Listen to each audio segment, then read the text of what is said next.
ধরনের আশঙ্কাকে দূরে সরিয়ে রাখা যায় না। কারণ আমরা যেটা জানতে পারছি, এই ভিডিও অল্প সময়ের মধ্যে প্রচুর সম্পত্তির মালিক হয়েছে। অনেক অভিযোগ তার বিরুদ্ধে আছে। অনেকে বলছেন কলকাতা থেকে শুরু করে শিলিগুড়ি থেকে শুরু করে বিভিন্ন জায়গায় নামে এবং বেনামে নাকি তার অনেক সম্পত্তি হয়েছে, এবং কোনো একজন জাজেরও নাকি তার মাথায় হাত আছে, আমরা খবর পাচ্ছি। তো এই যে একটা নেক্সাস তৈরি হয়ে গেছে গোটা এই ভিডিওকে কেন্দ্র করে গোটা রাজ্য জুড়ে, তার যে সম্পত্তির বহর আমরা শুনতে পাচ্ছি, তা যদি সত্যি হয় তাহলে তো শুধুমাত্র ভিডিও থেকে পয়সা ঝেড়ে তিনি এত কিছু করতে পারেন বলে মনে হয় না।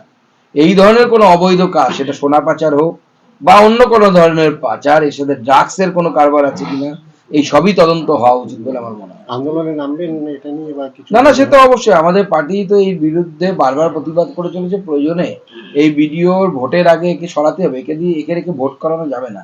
এই ভিডিও যদি থাকে, যে মমতা বন্দ্যোপাধ্যায়ের সাথে সরাসরি কথা বলে, কোনো ভিডিওর তো সেই সাহস থাকে না, তাহলে বুঝতে হবে ইনি মমতা বন্দ্যোপাধ্যায়ের পরিবারের অত্যন্ত ক্লোজ।